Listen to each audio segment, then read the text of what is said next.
Good evening, ma'am. Good evening, ma'am. Good evening, ma'am.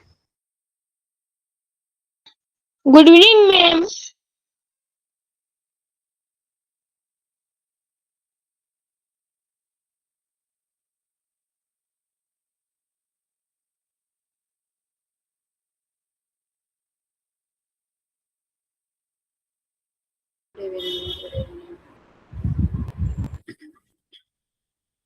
आवाज येतोय माझा? Yes, ma'am. Yes, ma'am. Yes, ma'am.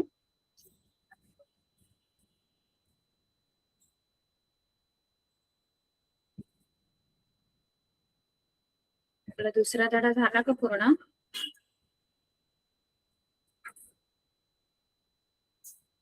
कारण आपल्याला आता मॅथ्स 2 स्टार्ट करायचं का?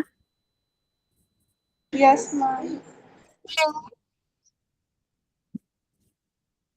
ठीक आहे, आपण आता मॅथ्स 2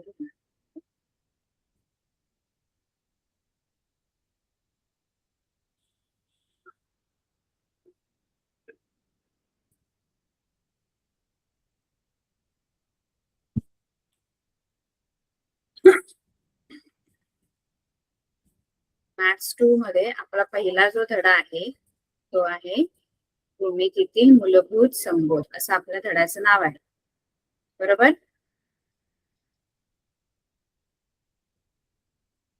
मॅथ्स 2 मध्ये आपण पहिला धडा घेणार आहोत ज्याचं नाव आहे, काय नाव आहे आपल्या धड्याचं?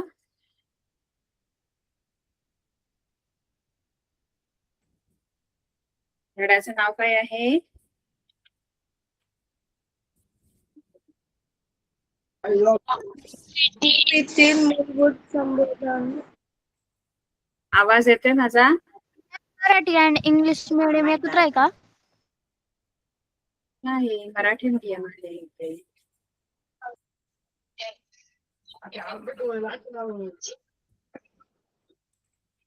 मराठी मीडियमचा क्लास आहे ना आपला. इंग्लिश मिडियमची लिंक नाही टाकलेली ग्रुपवर. इंग्लिश मीडियमची टाकली असेल ना लिंक. नाही ग्रुपवर टाकली. बघा जरा चेक करा होतं. प्रेरणा मॅम,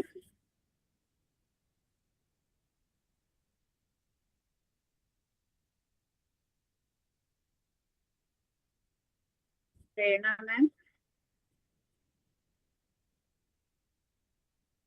बर ठीक आहे. आपला जो पहिला धडा आहे, आपला जो भाग 2 आहे, गणित भाग 2, त्याच्यातला पहिला जो धडा आहे, पहिला जो लेसन आहे त्याचं नाव आहे भूमितीतील मूलभूत संबोध.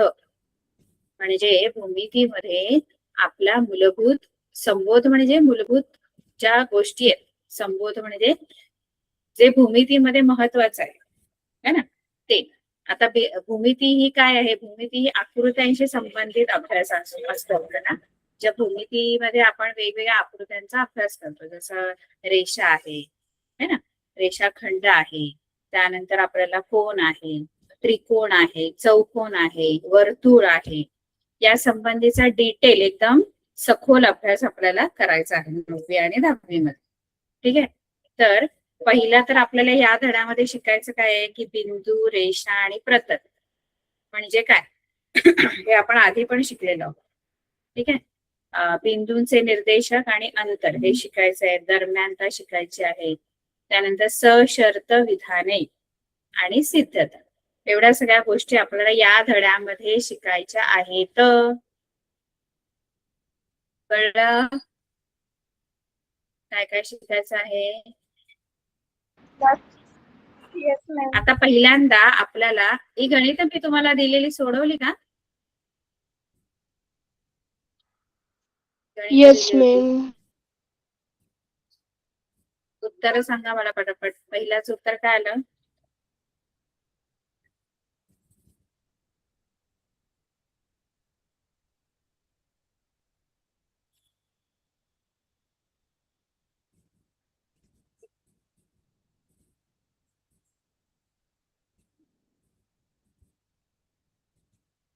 पहिल्याच उत्तर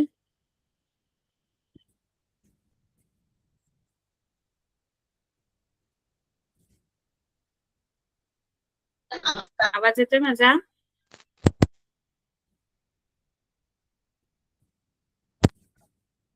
ही गणित त्या दिवशी मी तुम्हाला केवल मूल्याची गणित सोडवायला दिली होती, आठवते का? 16. सोडवली का?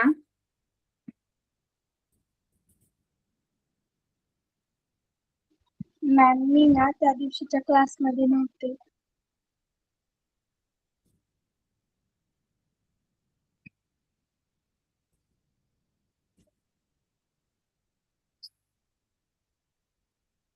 बाकी कोणी नाही सोडवली?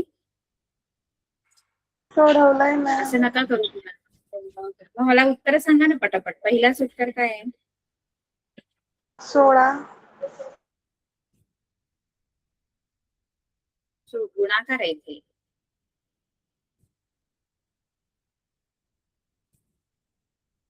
दुसऱ्याचं काय आहे? या दोघांचा गुणाकार किती येतो? ऋण 4 आणि 8चा गुणाकार किती येतो?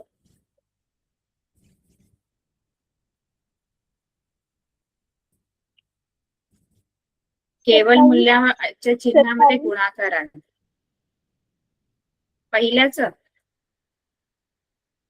पहिल्याच उत्तर याचं.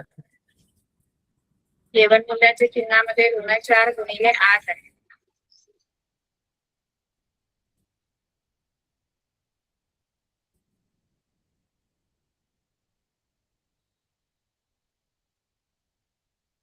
त्यांचा गुणाकार किती येतो? ऋण 4 गुणिले 8. त्यांचा गुणाकार आधी करायचा केवल मूल्याच्या चिन्हाच्या आत. ऋण 4 गुणिले 8. ऋण 4 गुणिले 8. 4 आणि 8चा गुणाकार आणि त्याच्यात ते ऋण आणि धन ऋण बनतं आणि 4 8 किती? 16 होतात. Yes ma'am. 4 गुणिले 8 16 होतात. ऋण 4 गुणिले 8 16 कसे काय? 32. 4चा पाडा येतो. काय मुलं तुम्ही 16 कसे काय उत्तर देतात? 32. 16 कसं उत्तर? 16 का बोलता? आणि ऋण 32चं केवल मूल्य किती?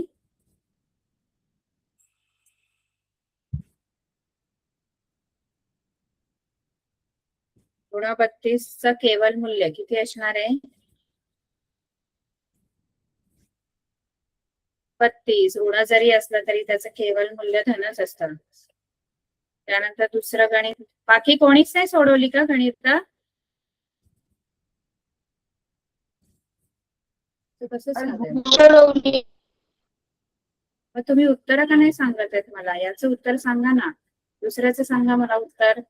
ज्यांनी सोडवली त्यांनी उत्तर सांगा पटापट.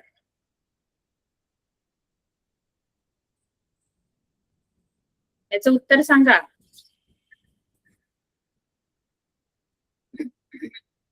केवल मूल्य म्हणजे केवल मूल्याच्या चिन्हात ऋण 27 आणि केवल मूल्य ह्याचं काढलं ऋण 27चं केवल मूल्य तर 27च असतं. केवल मूल्य म्हणजे फक्त मूल्य घ्यायचं. कोणीही गणित सोडवलेली दिसत नाही. याला काय अर्थ नाही. म्हणजे आम्ही शिकवत बसणार आणि तुम्ही अभ्यास नाही करणार तर तसं काय होणार? तुम्हाला चांगला प्लॅटफॉर्म मिळाला, तुम्हाला फ्री मध्ये कोचिंग मिळतं, तुम्ही अभ्यास पण नाही करत. इथे ऋण 11चं केवल मूल्य अधिक ऋण 3चं केवल मूल्य. आधी ह्या दोघांचे केवल मूल्य काढायचे आणि मग बेरीज आहे. वेगवेगळं केवल मूल्याचे चिन्ह प्रत्येकाला दिले. ऋण 11चं केवल मूल्य किती येतं? 11. 11. 11 अधिक ऋण 3चं केवल मूल्य किती? 3. 3. केवल मूल्य आधी घ्यायचंय आणि मग बेरीज आहे. बेरीजचे चिन्ह केवल मूल्याच्या चिन्हाच्या बाहेर आहे, आतमध्ये नाही. नंतर बेरीज होणार. 11 अधिक 3 किती होणार? 14.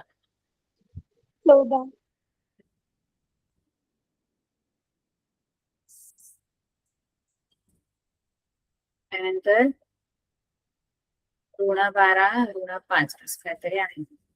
पुढचे उत्तर काय येणार? ऋण 12 ऋण 5.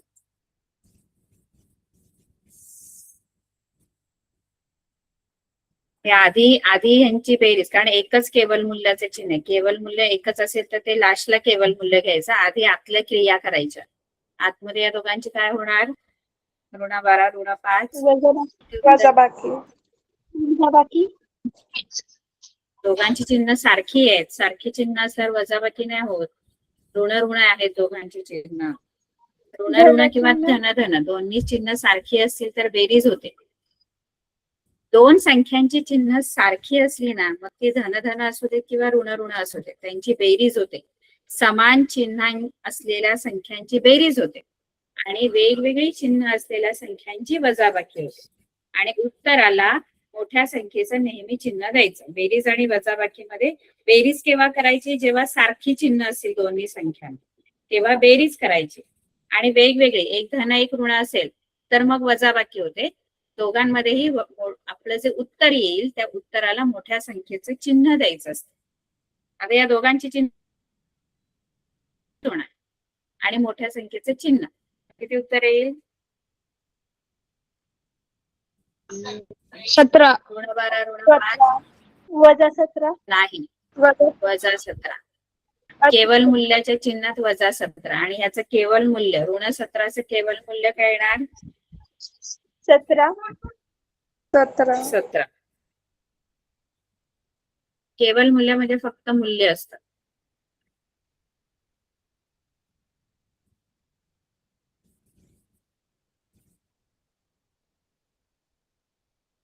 त्यानंतर ऋण 19 आहे आणि 15 आहे.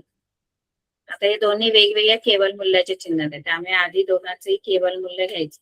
ऋण 19चं केवल मूल्य काय? 19 19 वजा 15चं केवल मूल्य 15 15. याचं उत्तर काय येणार?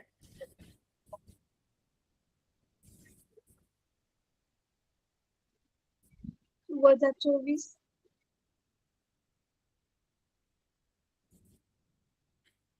कसं? बेरीज नाही होणार ना यांची. हा धन आहे, 19 धन आहे आणि 15 ऋण आहे. वेगवेगळी चिन्ह आहेत दोघांची. 4 4 छान. धन 4 मोठ्या संख्येचे चिन्ह. धन नाही लिहित आपण. चिन्ह धन आलं तर ते लिहायचं नसतं. लिहिलं नाही की ते समजून जायचं की धन चिन्ह आहे. तर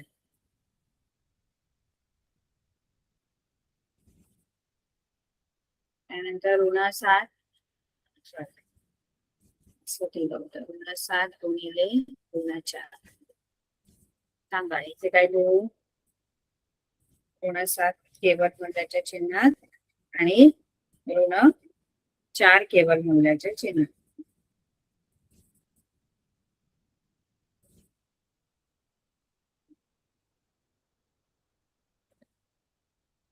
ऋण 7चं केवल मूल्य किती आणि ऋण 4चं केवल मूल्य आधी काढा, कारण दोन्ही वेगवेगळी केवल मूल्य आहेत आणि बाहेर गुणाकार आहे. आधी केवल मूल्य घ्या दोघांचं पण आणि त्याचा गुणाकार करा. ऋण 7चं केवल मूल्य किती आहे? 7 7. हे गुणिले बाहेर आहेत आणि ऋण 4चं केवल मूल्य घ्यायचंय. केवल मूल्याचं हे चिन्ह असतं. 4 आता असं वेगळं आहे, हे वेगळं आहे. याच्यामध्ये आपण आधी गुणाकार करणार मग केवल मूल्य घेणार. आणि हे जे गणित आहे याच्यात आधी केवल मूल्य आणि मग गुणाकार. आधी केवल मूल्य मग गुणाकार. इथे आधी गुणाकार मग केवल मूल्य. हे कळतंय का फरक या गणितामध्ये आणि या गणितामध्ये? हे आणि हे फरक आहे. याच्यामध्ये त्या दोन गणितांमध्ये फरक असतो. नीट समजून घ्यायचे गणित. आता हे जे गणित आहे हे आणि असं गणित, तर इथे केवल मूल्याचे चिन्ह एकच आहे बघा, एकच आहे. याच्यामध्ये काय करायचं? आधी गुणाकार करून घ्यायचा, आधी गुणाकार आणि मग त्यात जे उत्तर येईल गुणाकाराचं त्याचं केवल मूल्य घ्यायचं. इथे तसं नाही. इथे आधी केवल मूल्य आहेत आणि मग गुणाकार आहे, कारण दोन वेगवेगळी केवल मूल्याची चिन्ह, दोन्ही संख्यांना वेगवेगळं केवल मूल्य घ्यायचं. इथे गुणाकाराचं केवल मूल्य घ्यायचं, आधी गुणाकार करायचा मग त्याचं केवल मूल्य घ्यायचं. कळते का? Yes ma'am ma'am. याचं उत्तर किती येईल सांगा मला. पटापट यायला पाहिजे, तोंडी उत्तर आहे त्यांची. किती उत्तर येणार? ऋण 7चं केवल मूल्य किती? 28. 28 येणार. बरोबर, कारण ऋण 7चं केवल मूल्य 7 आणि ऋण 4चे 4 आणि मध्ये गुणाकार आहे. कळलं? Yes ma'am. Yes, ma'am. ठीक आहे. आपला जे पहिला धडा आहे भूमितीतील मूलभूत संबोध, याच्यामध्ये आपल्याला बिंदू, रेषा आणि प्रतल म्हणजे काय ते आधी आपल्याला बघायचंय. बिंदू म्हणजे काय, तर बघा भूमिती म्हणजे भू म्हणजे, आता पहिल्यांदाच तुम्हाला 9वी मध्ये हा विषय आहे तर आपल्याला माहित पाहिजे भूमिती आपण असं म्हणतो. दुसरा भाग जो आहे तो भूमिती आहे आपल्याला. भू म्हणजे जमीन आणि मिती म्हणजे मापन. म्हणजे जमिनीच्या मोजण्याच्या गरजेतून हा विषय निर्माण झालेला आहे. म्हणजे हा जो हे जे फील्ड आहे, म्हणजे जे भूमिती ही संकल्पना जी आहे ती जमिनीचं मापन करण्यासाठी नवीन विषय त्यांनी निर्माण केला. की जमिनीचं मापन करायचं तर काय, आपण आपलं जे अल्जेब्रा आहे ते नाही वापरू शकत, एक्स वाय वगैरे इथे वापरू नाही शकत. मग नवीन त्यांनी एक नवीन कन्सेप्ट भूमिती म्हणून त्यांनी निर्माण झाली याच्यामध्ये. ठीक आहे. तर बिंदू, रेषा, प्रतल हे आपण आधी पण शिकलेलो आहोत. बिंदू म्हणजे काय, तर आपण एक असा डॉट लिहिला की त्याला बिंदू असं म्हणतो, है ना. आता समजा इथे असं असं केलं की हा बिंदू आहे, असं केलं की हा बिंदू ए आहे. बरोबर आहे, हा बिंदू ए आहे, है ना.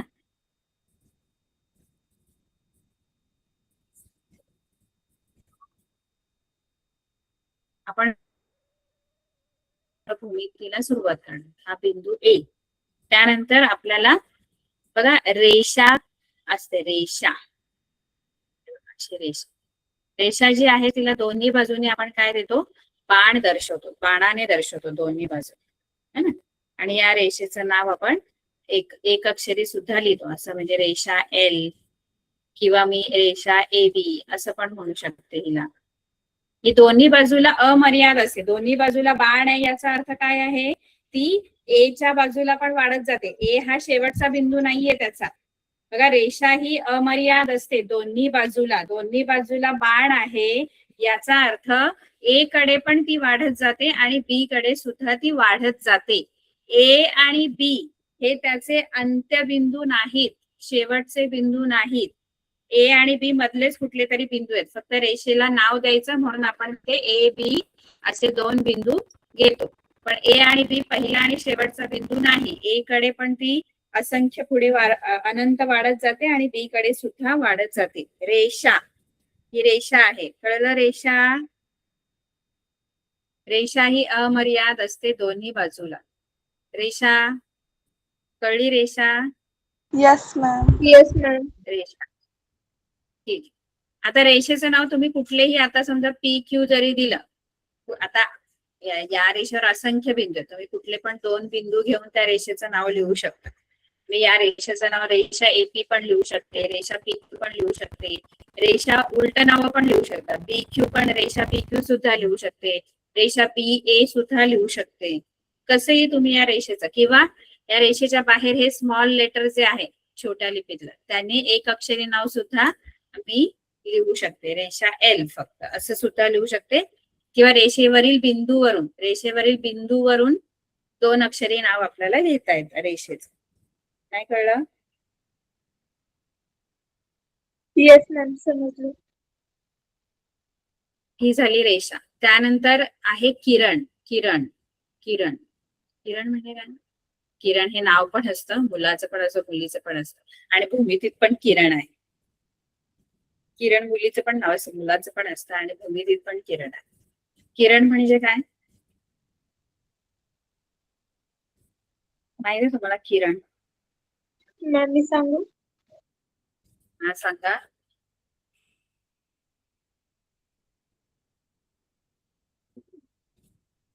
अमर्याद वाढणाऱ्या आकृतीला किरण म्हणतात. अमर्याद वाढणारी तर रेषा पण आहे दोन्ही बाजूला. बिंदू पासून किरण एक आरंभ बिंदू असतो. किरण आहे ना, किरण त्याला एक सुरुवातीचा बिंदू असतो, म्हणजे एक बिंदू त्याचा आरंभ बिंदू ठरलेला असतो आणि ती ना एकाच बाजूला वाढत जाते. आरंभ बिंदू पासून सुरू होऊन तो एकाच बाजूला जो वाढत जातो. आता रेषा कशी आहे, रेषा दोन्ही बाजूला वाढत जाते. तसा किरण नाही, किरण एकाच दिशेला वाढत जातो. कळलं का? आणि एक त्याचा आरंभ बिंदू असतो. जसा हा जो किरण ए बी, त्याला किरण ए बी म्हणायचं. आता किरण ए बी म्हटलं की आपल्याला लगेच कळलं पाहिजे की ए पासून तो सुरू होतो आणि बी कडे तो वाढत जातो. पुढे तो असंख्य पुढे अनंत वाढत गेलेला आहे बी कडे, पण सुरुवातीचा बिंदू ए आहे त्याचा. आणि किरणचं नाव लिहिताना किरण ए बी असंच लिहायचं, आरंभ बिंदू आधी लिहायचा, मग पुढचा बिंदू लिहायचा कोणताही. आता या किरणचं नाव मी समजा इथे आर आहे, इथे एस आहे, तर याची वेगवेगळी नावं कशी लिहू शकतो? किरण ए, पण ए पहिलाच पाहिजे कारण ए हा आरंभ बिंदू आहे त्याचा. किरण ए बी उलट नाही लिहू शकत तुम्ही. जसं रेषेचं नाव तुम्ही कसंही लिहू शकता, कळते का? रेषेचं नाव तुम्ही उलट म्हणजे असं बी ए पण ए बी, रेषा बी ए सुद्धा लिहू शकता तुम्ही. कळते का? Yes ma'am. Yes, ma'am. की रेषेचं नाव तुम्ही ए बी रेषा बी ए पण लिहू शकता, रेषा एपी लिहू शकता, रेषा पी ए क्यू ए कसंही लिहू शकता. याचं पण नाव तुम्हाला बऱ्याच प्रकारे लिहिता येईल. फक्त आरंभ बिंदू पहिला लिहिणे अत्यंत म्हणजे कंपल्सरीच आहे की आरंभ बिंदू पहिला आला पाहिजे. बाकी पुढचे कोणताही आता पुढे असंख्य बिंदू आहेत, त्यामुळे त्यातला कुठलाही बिंदू तुम्ही घेतलात, इथे बरेचसे बिंदू आहेत.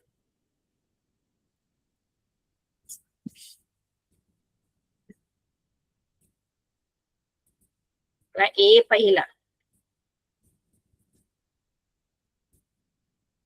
हे असंख्य बिंदू आहेत. इथले कुठल्या पण एका बिंदूचं नाव घेतलं, इथे टी असेल तर किरण ए टी पण लिहू शकतो, पण ए पहिला पाहिजे.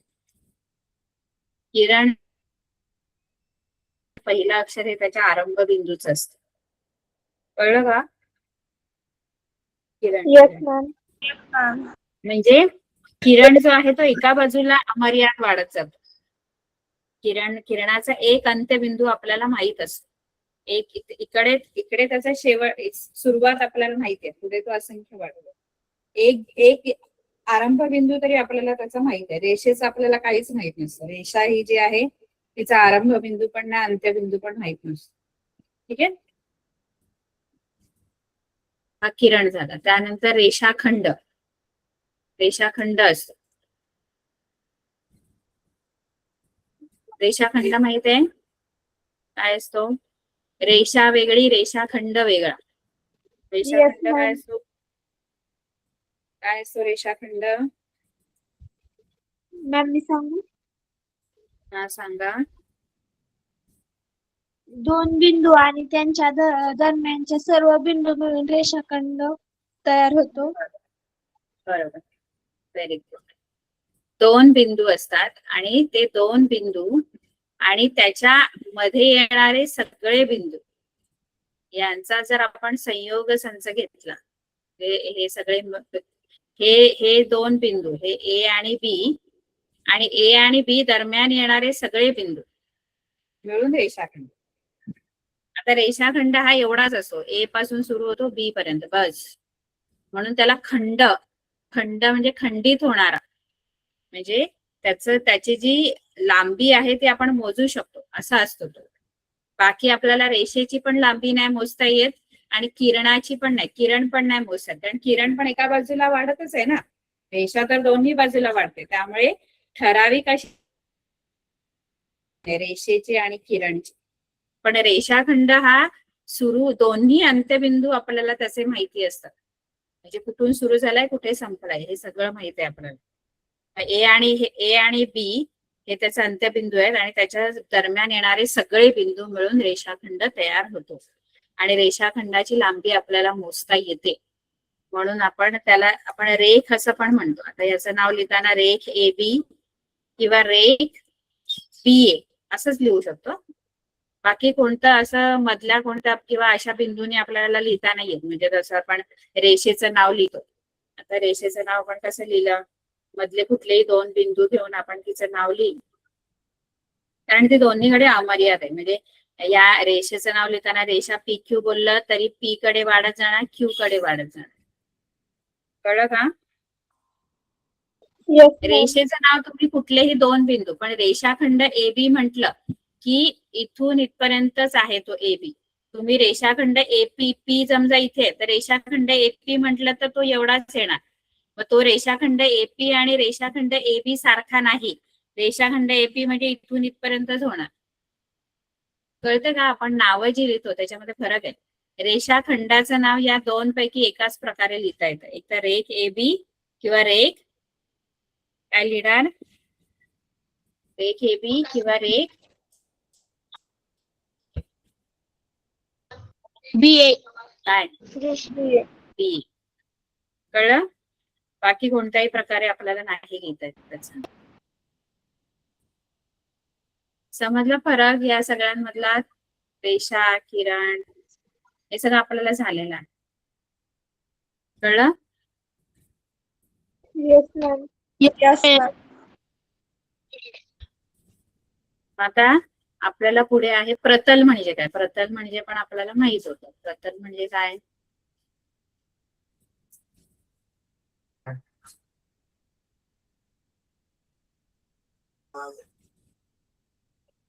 प्रतल म्हणजे कुठलाही असा सपाट पृष्ठभाग जो असतो त्याला प्रतल म्हणतात. एकदम सपाट पृष्ठभाग. म्हणजे एखादा टेबल आहे, सपाट वरचा पृष्ठभाग म्हणजे प्रतल म्हणजे फक्त पृष्ठभाग. जसं आता हे आहेत का, ह्याच्यामध्ये वरचा फक्त असं आपण पातळ असं, आपण कागदाचं पान कसं असतं, एक कागदाचं पान काढलं आणि ते धरलं की त्याला प्रतल असं म्हणतात, तो प्रतल. तसं टेबलाचा पण फक्त वरचा पृष्ठभाग जो आहे तो प्रतल आहे. कळलं? प्रतल. Yes ma'am. Yes, ma'am. आता आपण मेन आपल्या टॉपिक वर येणार आहोत, ज्याचं नाव आहे बिंदूंचे निर्देशक आणि अंतर. ठीक आहे? बिंदूंचे निर्देशक व अंतर. बघा, संख्या रेषा आपण बघितलेली आहे. संख्या रेषा, संख्या रेषेवर काय असतात आपण बघा. आता संख्या रेषेवर परिमेय अपरिमेय संख्या दाखवल्या बघा, भागे एक मध्ये, है ना? Yes ma'am. दाखवली परिमेय संख्या, अपरिमेय संख्या. इकडे शून्य, Yes. इकडे सगळ्या धन संख्या, इकडे ऋण संख्या. ठीक आहे? आता ही संख्या रेषा आहे, बरोबर आहे.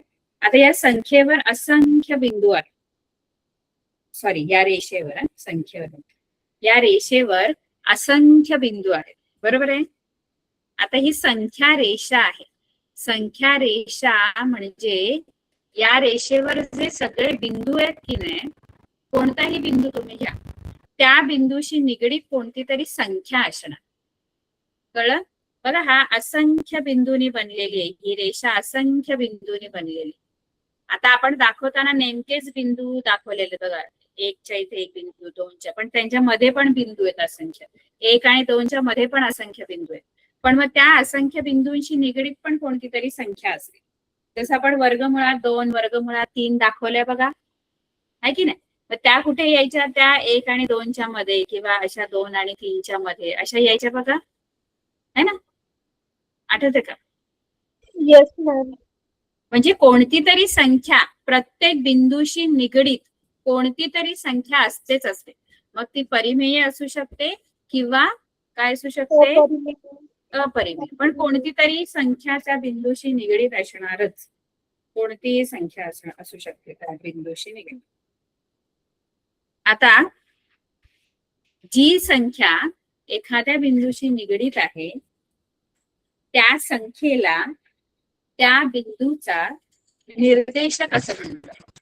म्हणजे ए बिंदूशी निगडीत एक संख्या आहे, इथे बी बिंदू आहे, इथे ओ बिंदू आहे, इथे डी आहे समजा, है ना, इथे सी आहे. तर ए बिंदू जो आहे तो ए बिंदूशी निगडीत एक संख्या आहे. कोणती आहे ए बिंदूशी निगडीत संख्या? ऋण 4 काय ऋण 4 ए बिंदूशी निगडीत एक संख्या आहे. कोणती आहे? ऋण 4 दिसते. ऋण 4 इथे कोणती आहे?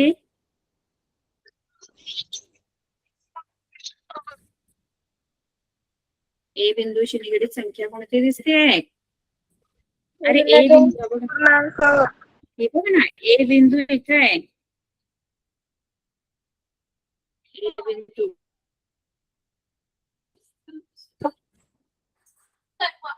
ए बिंदूशी निगडीत कोणती संख्या दिसते? स्क्रीन दिसते का? Yes ma'am. ए बिंदूच्या खाली कोणती संख्या दिसते? ऋण 3 ऋण 3 आहे ना. ऋण 4 तर इथे आहे. हा ए मी इथे लिहिलंय बघा. ए हो की नाही? दिसते ना बरोबर? Yes ma'am. तो जो आहे ना, ए बिंदूशी निगडीत जी संख्या आहे ना, त्याला ए चा निर्देशक म्हणतात. निर्देशक. ए चा निर्देशक किती आहे? तर ए चा निर्देशक आहे ऋण 3. ठीक आहे.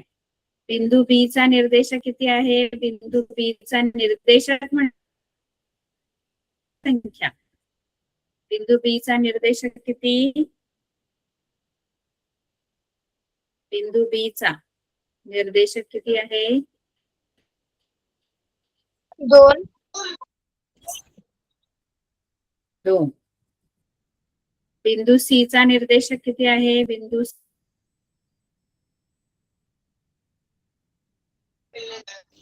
सी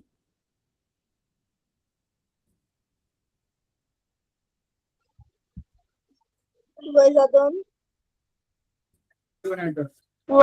है ना. असं बिंदू डी चा निर्देशक किती? 4 4 ठीक आहे.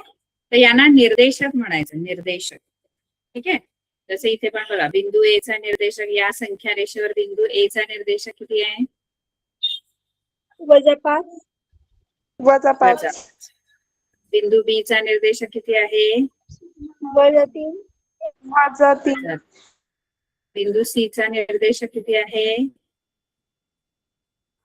-2 -2. ओ चा निर्देशक किती आहे? बिंदू ओ चा निर्देशक 0 0 डी चा निर्देशक 1 आणि ई चा 3 3. कळलं? निर्देशक म्हणजे एखाद्या बिंदूशी निगडीत असलेली संख्या. संख्या रेषेवरील एखाद्या बिंदूशी निगडीत असलेली जी संख्या आहे तिला आपण त्या बिंदूचा निर्देशक असे म्हणतो. ठीक आहे. आता आपल्याला काय करायचं माहितीये का? या संख्या रेषेवरील 2 बिंदूंमधील अंतर मला काढायचं आहे. संख्या रेषेवर कोणतेही 2 बिंदू मधील अंतर कसं शोधायचं?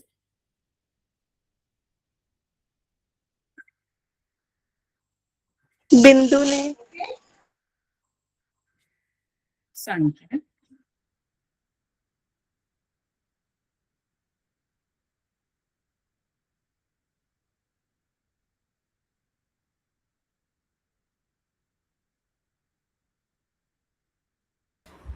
हॅलो, हा बोल.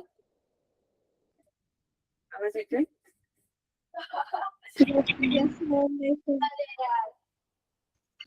Yes ma'am.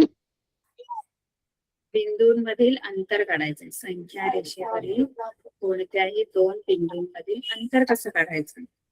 त्याच्यासाठी काय करायचं? मोठ्या निर्देशकातून लहान निर्देशक वजा करायचं. सांगते.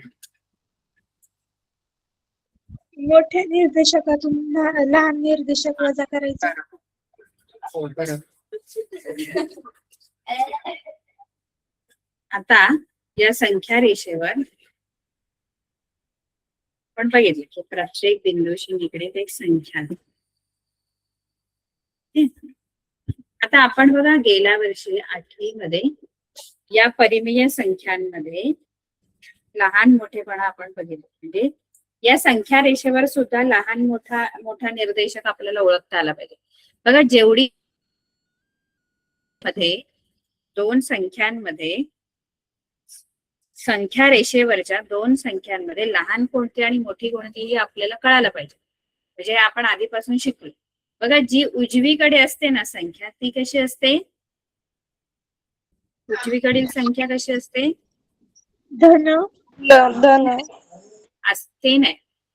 लहान मोठेपणा ठरवायचे तर उजवीकडची संख्या ही नेहमी मोठी असते, डावीकडची लहान. आता समजा ऋण 4 आणि ऋण 2 यांच्यामध्ये जर तुम्ही बघितलं तर ऋण 4 आणि ऋण 2 मध्ये उजव्या बाजूला कोण दिसते?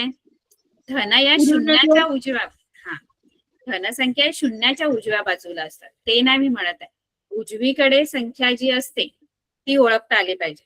आता ऋण 4 आपल्या हाताने पण आपण बघू शकतो. ऋण 4 इकडे, ऋण 2 इकडे, म्हणजे ऋण 2 हे उजवीकडे जातात आणि ऋण 4 डावीकडे. या दोघांमध्ये ऋण 4 आणि ऋण 2 मध्ये ऋण 2 उजवीकडे आणि ऋण 4 डावीकडे. जी उजवीकडे संख्या ना ती कशी असते? उजवीकडची संख्या कशी असते? मोठी असते. म्हणून ऋण 4 आणि ऋण 2 मध्ये आपल्याला वाटेल ऋण 4 मोठी आहे आणि 4 आपल्याला नेहमी माहित आहे की 4 मोठे आहेत 2 पेक्षा. पण तसं नाही. ऋणामध्ये उलट असतं. ऋण संख्यांमध्ये जी मोठी वाटे ना ती ऍक्च्युली छोटी असते संख्या. मग या दोघांमध्ये मोठी कोण आहे? ऋण 2 ऋण 2 मोठी आहे ना. ऋण 2 आणि 2 मध्ये कोण मोठी? ऋण 2 आणि 2 मध्ये बघा ऋण 2 इथे आणि 2 इथे. तर ऋण 2 आणि 2 मध्ये 2 उजवीकडे आणि एक ऋण आणि एक धन मध्ये नेहमी धनसंख्याच मोठी असणार. कळलं का? त्यामुळे आपल्याला अंतर काढताना मोठ्या निर्देशकातून लहान निर्देशक वजा करायचा. पण मोठा कोण आणि लहान कोण हे आधी ओळखता आलं पाहिजे. ठीक आहे. आता मी समजा इथे काही बिंदूंना नाव देते. आता आपल्याला समजा दोन बिंदूंची ही अंतर काढायची. समजा मला AE डिस्टन्स AE म्हणजे काय? बिंदू A आणि E मधलं डिस्टन्स म्हणजे अंतर जर मला काढायचंय तर ते कसं काढायचं?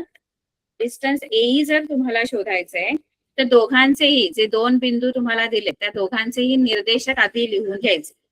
बिंदू A चा निर्देशक काय आहे? बिंदू A चा निर्देशक -3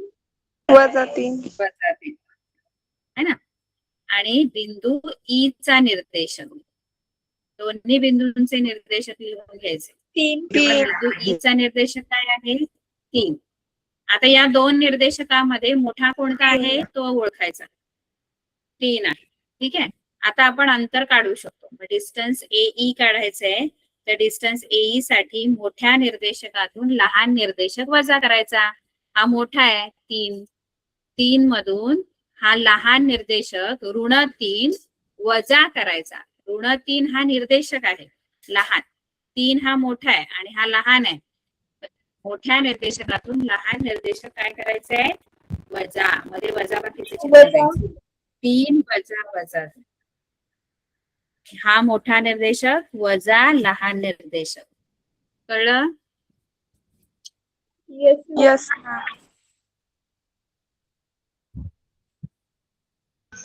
आता होणार काय? दोन ऋण एक लागोपाठ आलेत ना, एका मागोमाग 2 ऋण चिन्ह असतील. ऋण काय बनतील ते? दोन्ही धन. 3 अधिक 3 किती होणार? 6 6 एकक अंतर आहे. असं पण तुम्ही त्याच्यातलं अंतर असं पण बघू शकतात. बघा A आणि E मध्ये 1 2 3 4 5 6 एकक अंतर आहे. अंतर नेहमी धन असतं, ते ऋण नसतं. ते अंतर आहे ना. अंतर असं कधी ऐकलंय का ऋण असतं? आपण अंतर आणि विस्थापन पण शिकतोय बघा 9वी मध्ये. आपल्या 9वी मध्ये सायन्स मध्ये तुम्ही शिकला असेल अंतर आणि विस्थापन. एक सदिश राशी, एक अदृश्य राशी. शिकला की नाही पहिला धडा? गतीचे Yes, नियम. Yes, ma'am. अंतर हे नेहमी धन असतात.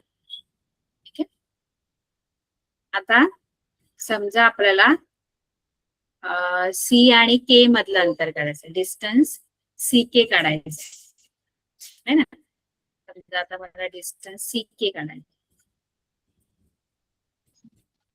तर दोघांचे निर्देशन असं पण तुम्ही मॅम, बघून आवाज सांगू break शकता होतोय. किती येणार अंतर त्याच्यातलं. सी के मॅम तुमचा आवाज ब्रेक होतोय. आवाज ब्रेक होतोय. Yes, Yes. ma'am.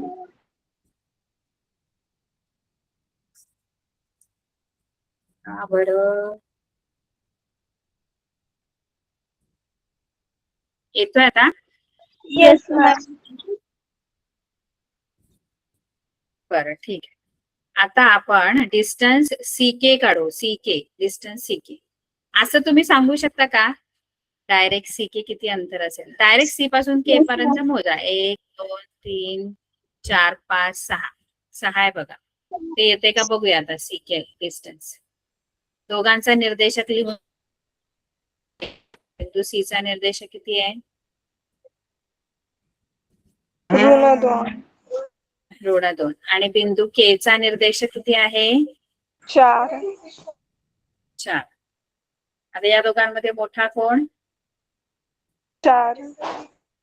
4. आपण डिस्टन्स सी के काढताना 4 मधून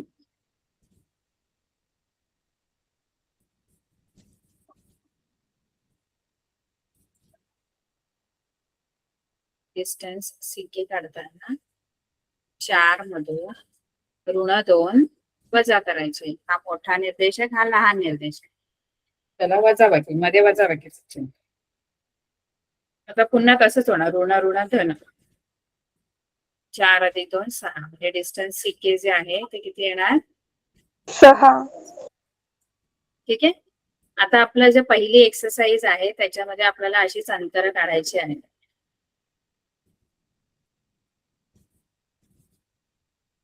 हे बघा, ही तुम्हाला संख्या रेषा दिलेली आहे आणि बरेच बिंदू आहेत संख्येवर. ठीक आहे. आणि त्याच्यामधलं अंतर आपल्याला काढायचं आहे. तर आता समजा मला अंतर काढायला सांगितलं.